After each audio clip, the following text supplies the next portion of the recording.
On sait ce que l'on perd, mais on ne sait pas ce que l'on gagne. Seuls les plus adaptables survivront. Stop à la réunionnite, quoi. Faut vraiment que ça bouge.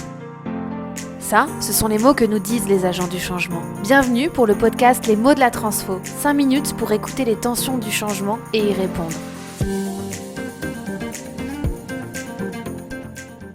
Bonjour chers agents du changement. Aujourd'hui, on va s'intéresser à l'expression « Stop à la réunionnite ».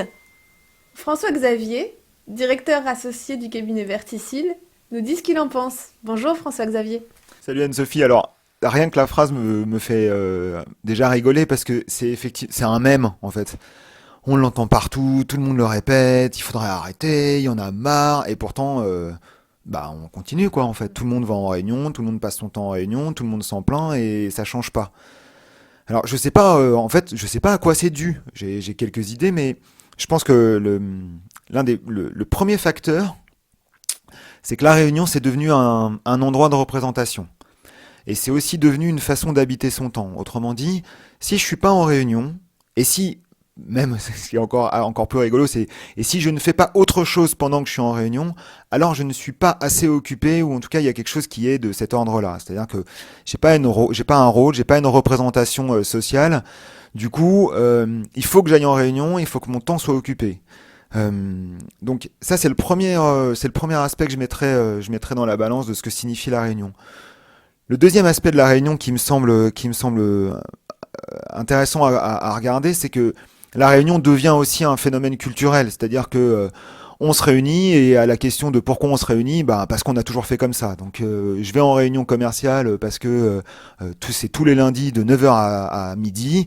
J'ai pas grand chose à y faire, mais c'est tous les lundis de 9h à midi, donc j'y vais. Ça tombe bien, j'ai des mails en retard, je vais pouvoir les taper.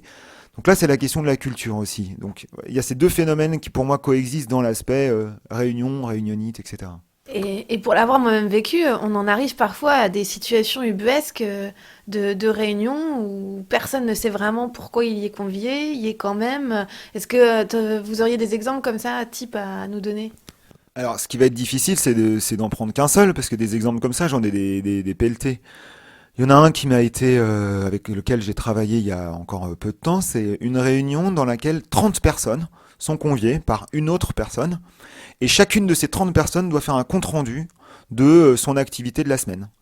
Donc en fait, ce qui se produit, c'est que tout le monde est là, tout le monde s'en fout, excepté la personne qui va en parler durant 2 minutes, c'est 2 minutes de gloire ou de compte-rendu, pendant que les 29 autres sont en train de taper leur mail, répondre à leurs textos, être sur les réseaux sociaux, etc.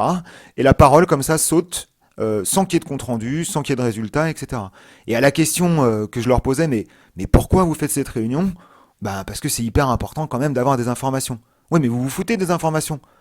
Oui, mais si on se réunit pas, on les aura jamais. Donc voilà les situations, en tout cas la dernière situation ubuesque qui me semblait intéressante à présenter.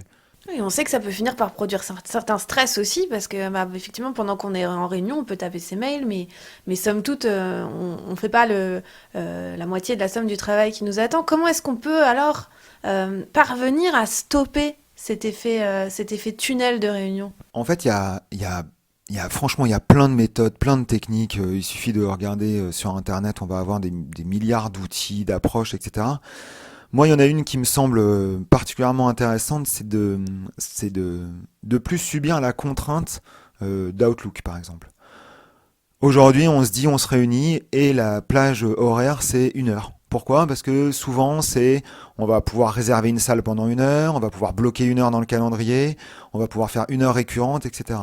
Mais je suis persuadé que si on avait 3 heures, on pourrait faire 3 heures, parce qu'il suffit qu'on arrive en réunion pour se mettre à parler le temps qui nous est imparti.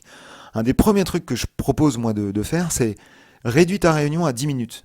Tu passes de 1 heure à 10 minutes. Et ensuite, ça fonctionne pas, c'est pas grave. Si on a besoin de plus de 10 minutes, on fait 15 minutes et on essaye un petit peu d'augmenter le temps. Mais de plus subir comme ça cette première contrainte qui est, on va faire des réunions d'1 heure minimum, ça c'est déjà pas mal. Le deuxième truc, et encore une fois, il y en a des milliers, mais le deuxième truc que je préconise très rapidement, c'est d'arrêter les réunions récurrentes. Une réunion récurrente, c'est souvent, on va se bloquer du temps parce qu'on n'a pas le temps de bosser ensemble, alors on va se bloquer du temps, comme ça je suis sûr que ce sera dans mon calendrier. Donc on se met 1 heure chaque semaine et puis on la fait sauter régulièrement parce que finalement c'était pas utile. Et la troisième et dernière que je trouve assez intéressante, c'est de donner un nom à la réunion. de pas l'appeler point hebdomadaire ou point ou synchro, etc. Mais de trouver un nom, et pas sans aller forcément vers l'ordre du jour, mais au moins de nommer cette réunion et de lui trouver une utilité. Merci. J'appelle le coach là. Avec quelle belle question de coach vous allez nous laisser? Alors, je remets donc ma casquette. La question que je pose régulièrement en accompagnement, en coaching, c'est à toutes les personnes qui sont autour de la table lors de la réunion, de leur demander qu'est-ce que vous comptez faire pendant cette réunion et d'attendre la réponse. Merci François-Xavier. On se retrouve bientôt pour un nouveau podcast, Les mots de la transfo. Pour plus d'informations, consultez notre site internet www.verticil.fr ou notre page LinkedIn Verticil Conseil.